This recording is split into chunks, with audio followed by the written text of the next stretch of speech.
Welcome to my desert home. There you go. Click subscribe and hit the notification button, and maybe you'll be able to see me and visit me on a regular basis. Thank you. Well, I'm going to show y'all the first egg.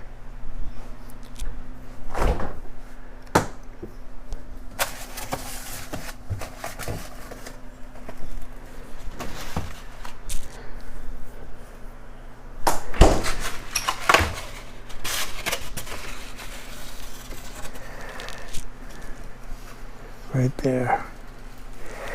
Those about half the size.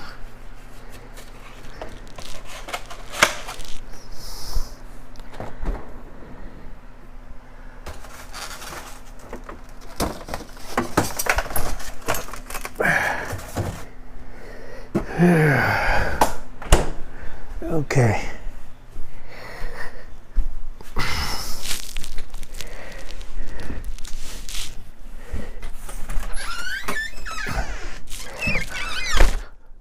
Yeah, as far as I can figure out from what I've been told, the first egg is always small. Anyhow, yeah, of course, I showed you the layout here of the solar panels yesterday. This is another day from the clip I'm hooking this to. So I put them out there, and I stretched out the cables into the tent.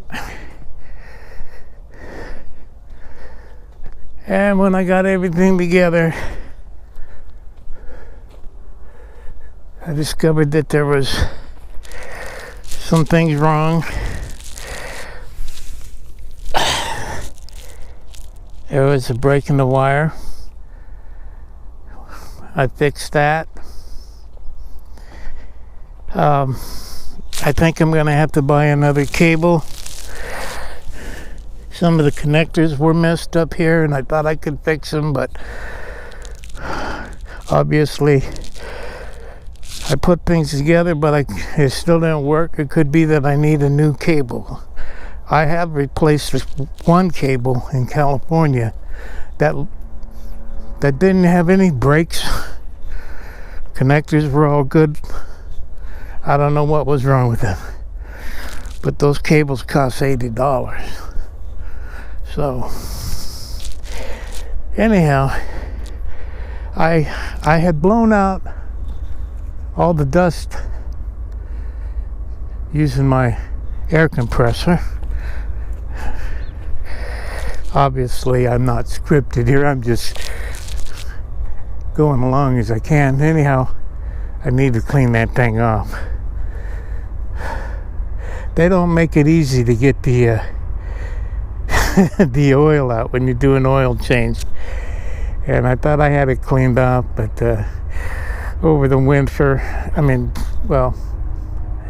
yeah, I think I did it in the fall or early winter. I changed the oil. I mean, it doesn't really rain a lot here, although it does snow. We get about 6 inches of snow every once in a while, and it hangs around for about a week or so during the winter. But anyhow, enough dust blows that it's like that. I'm gonna have to get some engine degreaser, and so I keep telling myself things I'm gonna do, and I never do them though. But anyhow, blew the dust out of the pods and the inverter, and by golly, I couldn't get the inverter to work.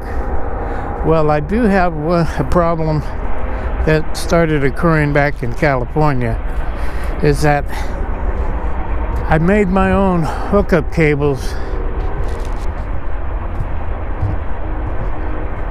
because buying them from that company is really expensive. Anyhow, I used the right size cables one time, but then the second time I did it, I used the wrong size cables, and of course you can see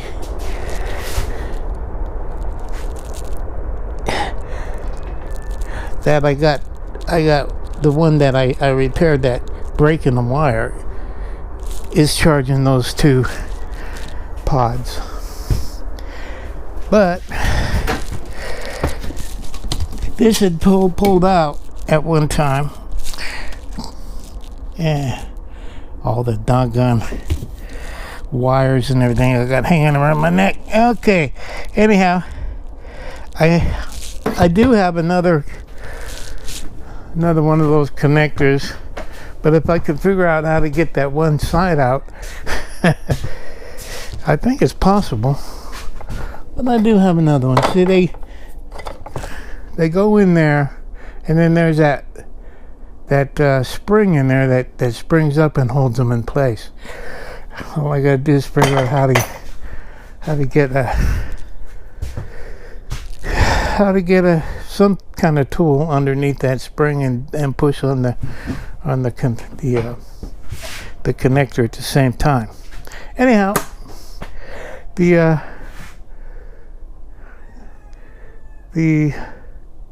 inverter wasn't working for a while, and then I thought there's got to be some kind of reset on it, but there isn't as far as I'm concerned. But I turned the switch over to remote for a few seconds and then turned it back on, and I tried that before, but maybe I was doing it too fast. Yeah, see, you can buy a remote to operate this thing. If it's on and you flick it over there, that's the remote side. But there's the manual turn on. And boom, it's on. Well, it finally started working, and I got those two hooked up to one set of panels out there. Yeah, I gotta get that connector fixed, and I gotta figure out how to wire that other set of panels out there, and I can have the full system back again. Even if I need to buy another cord, I will do that. Anyhow, there's the sour mash for the chickens. I knocked over one of them yesterday. Oh, it's a mess. Excuse me, it's a mess in here, but it gets hot, and I was working in here on those connectors, and I just couldn't take it anymore, so I went and took a shower and quit working that day yesterday. About. Hope you all enjoy it. I hope I wasn't too long in this, because I got at least about a 5-minute bunch of clips to put together and connect the front of this one. Okay, goodbye. One more thing. Look, I can see all the details on Rose Creek. Little haze there in Rose Creek Mountains, and the Sonoma Range is still hazy from all that smoke. There's a little haze out there. I don't know what the name of that mountain is. It might be Paradise Mountain, but Winnemucca Mountain is hazy until I can see details on Blue Mountain. Of course, it's closer, but it's still hazy. All right, I just thought I'd show you that the smoke is clearing up. And so thank you for watching, and God bless y'all.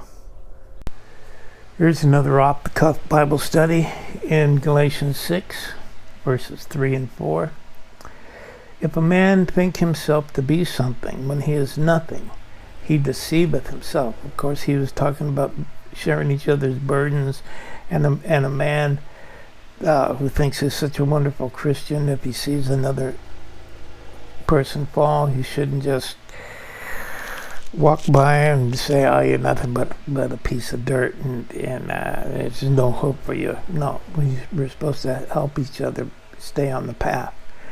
Anyhow, there are people that think that they're so wonderful they don't need to help other people, but we all need help. That's the whole thing.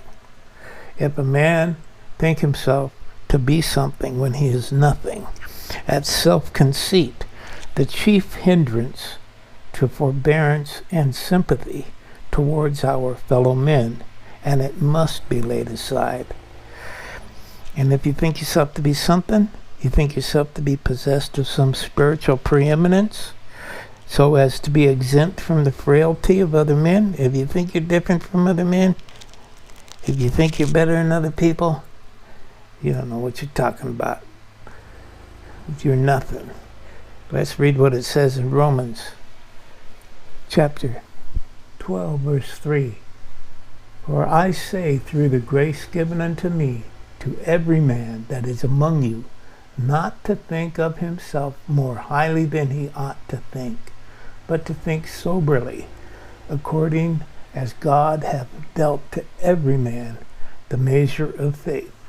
1 Corinthians chapter 8, verse 2.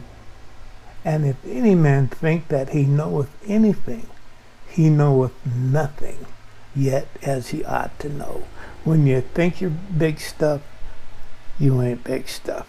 You're just little stuff. And you're deceiving yourself. As it says in James chapter 1, verse 26, if any man among you seem to be religious and bridleth not his tongue, but deceiveth his own heart, this man's religion is vain. Yeah, you know what? You're going to church, you think you're a wonderful Christian, you think you're better than other people, you see somebody fall into sin, and instead of helping them repent and come back, you beat them with a baseball bat. Well, actually not a baseball bat, but you pick up the heaviest Bible you can find, a hardcover, and instead of reading out of it, you beat them over the head with it. So, because you think you're better, you think you'll never do the same thing. For all have sinned and fallen short of the glory of God. That's out of the book of Romans. All. There's not a man who hasn't sinned. And just because you become a Christian and you start following Jesus doesn't mean that you ain't going to stumble and fall. So you got to be careful. Be careful. Let's go back. It says, let every man prove his own work, and then shall he have rejoicing in himself alone. Let's look at that in a more contemporary translation. I'm going to have to bring that up to the middle of the screen. Do your own work well, and then you will have something to be proud of. Don't be looking at other people. Don't compare yourself with others. Do your own work. Keep your nose in your own business, and quit talking bad about other people.